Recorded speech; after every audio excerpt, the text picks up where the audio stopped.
I had an idea, a really stupid idea. Instead of building a rocket, spending billions of dollars and learning actual engineering, I was going to build a ladder to space. Now, before you laugh, hear me out. Space isn't actually that far away. The official boundary of space, known as the Kármán line, is only about 100 kilometers above Earth's surface. 100 kilometers sounds enormous, but compared to the size of Earth, it's surprisingly close. In my mind, the plan was simple. Build a ladder that's 100 kilometers tall, climb to the top, and become an astronaut. No rocket required. At first, everything seemed to be working. I built a ladder, then I added another section, then another. Before long, it was taller than a house, then taller than a skyscraper. Eventually, the top disappeared into the clouds. Standing on the ground, I couldn't even see where it ended anymore. Somewhere above me, hidden in the sky, was the future astronaut version of myself. That's when physics decided to ruin everything. The problem wasn't reaching space. The problem was supporting the ladder. Every new section I added increased the weight of the entire structure. And all of that weight had to be carried by the bottom. Imagine holding a broom upright. Easy. Now imagine the broom is 100 kilometers tall. Suddenly things get complicated. The force pulling downward comes from gravity, and gravity doesn't care how ambitious your project is. F equals mg. The equation is simple. Force equals mass multiplied by gravity. The problem was that my ladder kept getting heavier. Every new piece increased the force, acting on the sections below it. The taller the ladder became, the more the bottom was being crushed by everything above.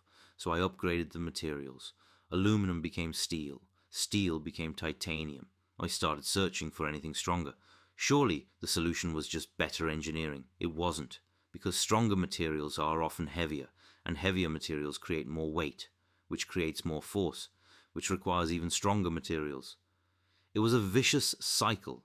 Every solution created a brand new problem. Then I learned about stress. Engineers measure stress as force divided by area. Sigma equals F over A. As long as the stress stays below the material's strength, everything is fine. The moment it exceeds that limit, things break. And after enough height, every material I tried eventually reached its limit. The ladder wasn't failing because it wasn't tall enough. It was failing because gravity was slowly crushing it under its own weight. My first ladder collapsed, then the second, then the third. By this point, I was starting to suspect that rockets might actually have a purpose, but I wasn't finished yet. Eventually, I managed to build a version that reached heights commercial airplanes could only dream of. Looking down, I could see clouds stretching across entire countries. The sky was no longer blue. It was turning dark, almost black. For the first time, space felt real. And then I noticed something strange. The Earth was curving away beneath me. Of course, I knew the Earth was round. Everyone knows that. But knowing something and seeing it are completely different experiences. The higher I climbed, the more obvious the curve became. My perfectly straight ladder was trying to leave a curved planet. From far away, it looked less like a ladder and more like a giant needle stabbing into the sky. Then came the wind. A normal ladder is rigid. A ladder that's 100 kilometers tall is something else entirely. Tiny movements near the ground became massive movements near the top.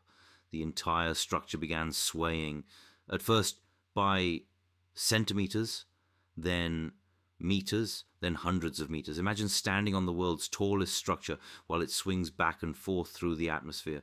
At that point, falling wasn't even my biggest concern anymore, and somehow physics still wasn't done with me, because while I was busy worrying about gravity, stress, and wind, I forgot that Earth itself is moving.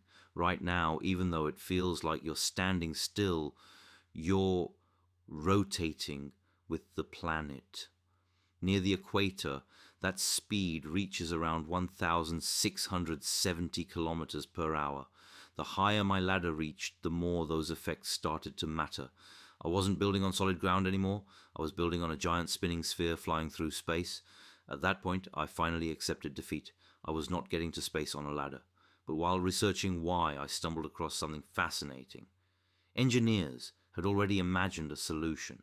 Not a ladder, but something remarkably similar. A giant cable stretching from Earth into space. A structure so large that people could theoretically climb into orbit without rockets. It's called a space elevator. And unlike my ladder, it's an actual scientific proposal. The physics works, the math works.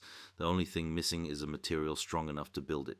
So, in a strange way, my ridiculous idea wasn't completely ridiculous after all. I started this journey thinking space was only 100 kilometers away.